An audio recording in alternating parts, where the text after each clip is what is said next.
안녕하십니까. 반갑습니다. 부처님이 탄생하기 전 현상계의 준비 과정을 보면 탄생할 부처님을 옹호하기 위해서 천상에서 먼저 많은 도인들이 무더기로 내려왔는데 그 중에서는 부처님과 평생을 함께할 도인들이 포함되어 있었던 것입니다. 그러나 아이러니하게도 현상계에 태어나 보니 육신의 자양분인 아버지가 왕이었지만 그 아버지는 어느 전생의 적수였던 천적을 만난 게 화근이었습니다. 전생 내용을 조금 살펴보면 부처님의 아버지인 왕이 부처님과 한 시대를 살아가는 그 어느 전생에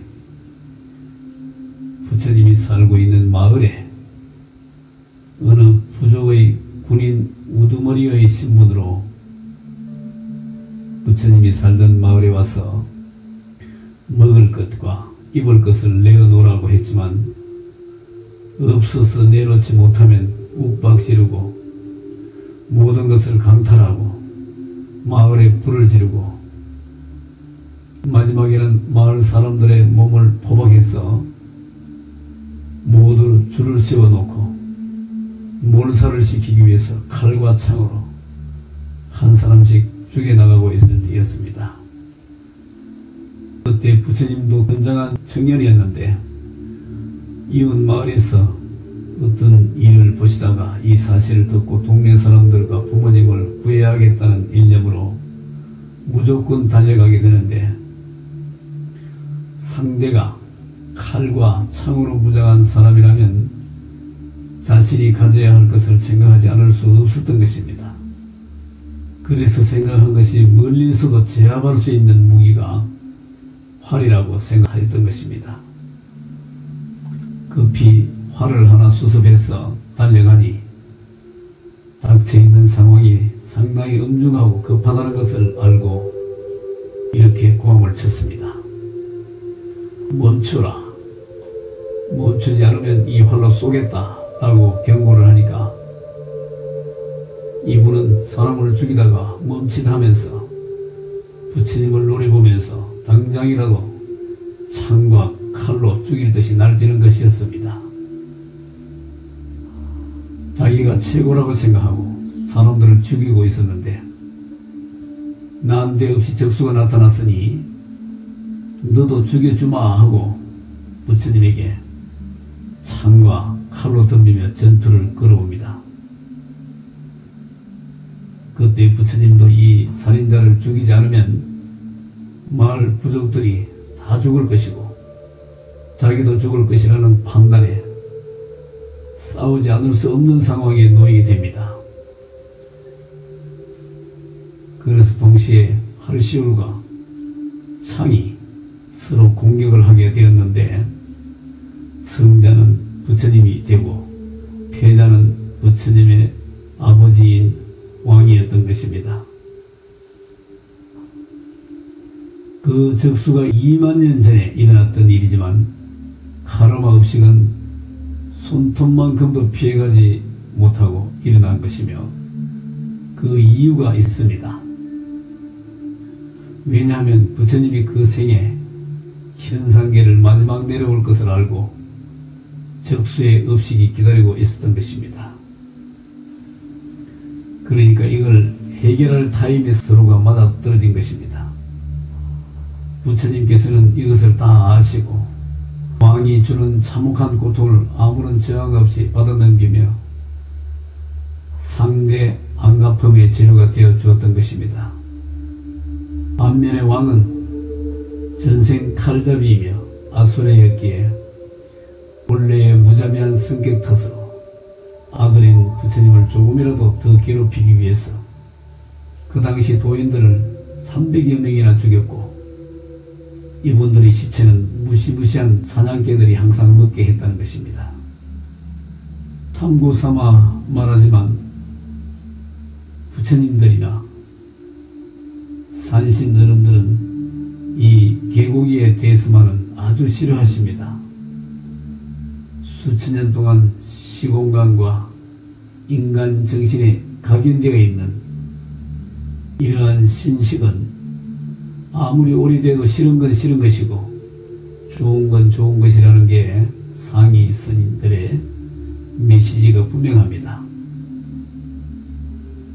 현명한 구도자는 그러한 기운을 무시하지 않는 영혼들이기를 진심으로 바랄 뿐입니다. 그리고 오늘 와불이 어떻게 생겨났는지 그 유래에 대해 구도자의 나침반 19회 마지막 질문에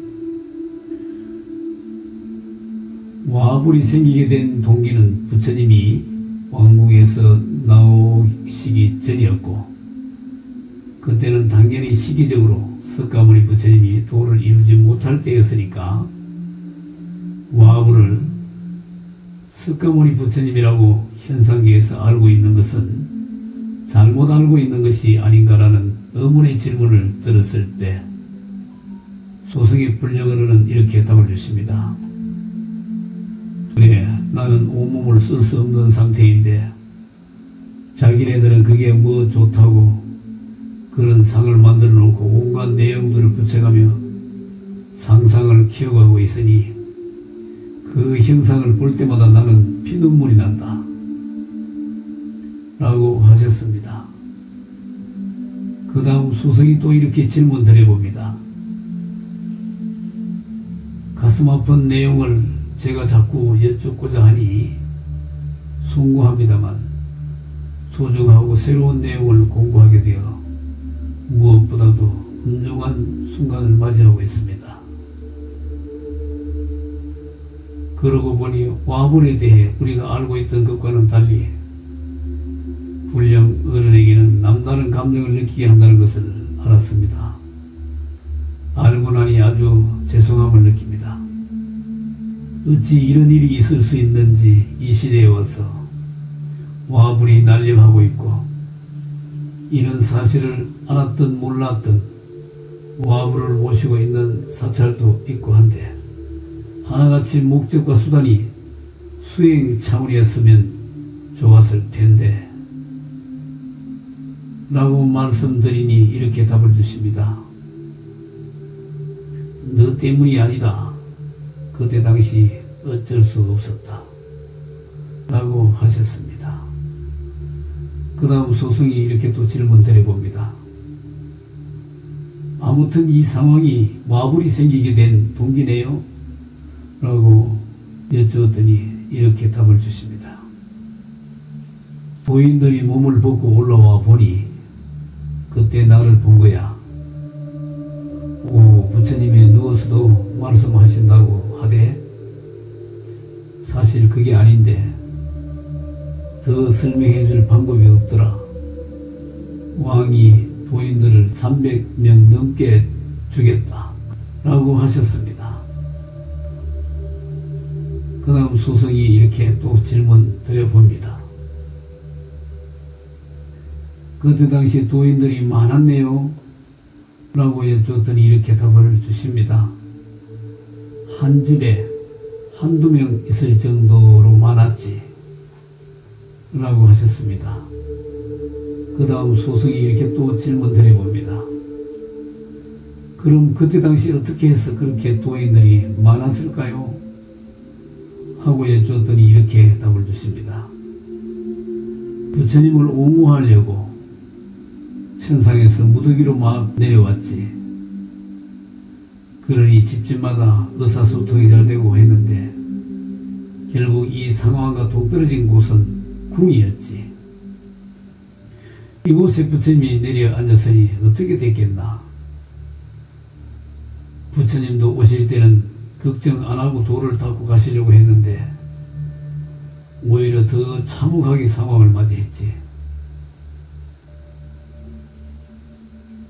거기에 가서 수많은 도인들이 죽어야 했고 그것도 제 생을 다 못 마치고 죽어야 했으니 라고 하셨습니다. 그 다음 소승이 또 이렇게 질문 드려봅니다. 그러고 보니 궁전주의로 해서 도인들이 많이 탄생돼 내려왔네요 하고 여쭈었더니 이렇게 답을 주십니다. 무더기로 많이 내려왔지. 그때 내려온 분들은 부처님을 옹호하려고 왔지만 궁 안에 있는 분들은 거의 다 간신배들이니라.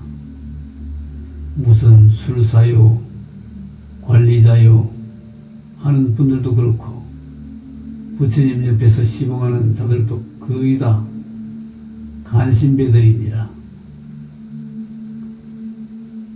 부처님 주위에는 다 안 좋은 사람들만 포진하고 있었고 좋은 분들과 정반대 생각을 가진 분들이었지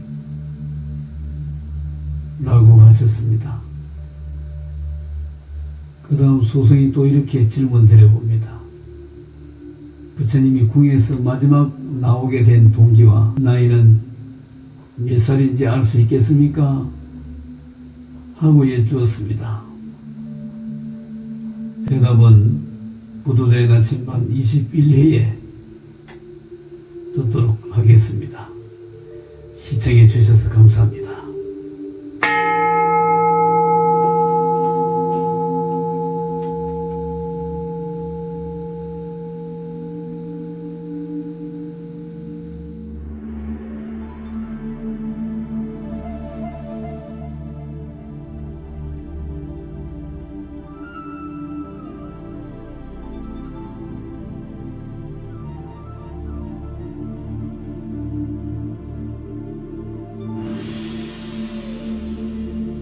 나는 천명을 받고 이 땅에 왔습니다.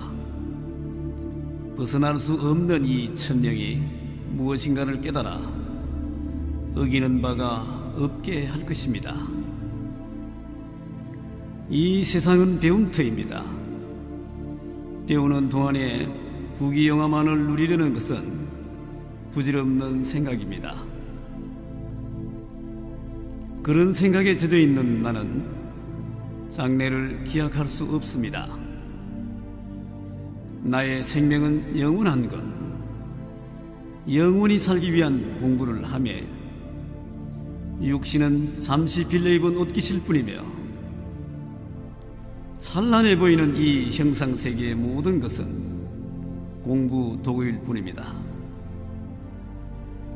공부를 하기 위해서는 이들을 소중히 여겨야 하지만 그것에 집착하여 즐기고만 있어서는 안 됩니다. 이 세상 모든 것은 나를 위해 존재하는 것이니 나는 천지의 중심입니다. 이 천지는 내 것이며 나 또한 천지의 것입니다. 공부를 다 마쳤을 때 천명을 다 한 것이며 천명을 다 했을 때 모든 고통의 굴레에서 벗어나 영원한 안락을 누릴 것입니다. 내 앞에는 이 극락이 기다리고 있음이니 나는 그곳을 향해 가야 합니다. 불법성은 나의 기둥이며 법보화 삼신은 나의 생명줄입니다. 부처님, 당신이 나의 근본임을 잊지 않겠습니다. 부처님, 당신이 나의 모든 것을 다 한다는 것을 잊지 않겠습니다. 부처님, 일체 현상이 다 당신의 나툼임을 잊지 않겠습니다.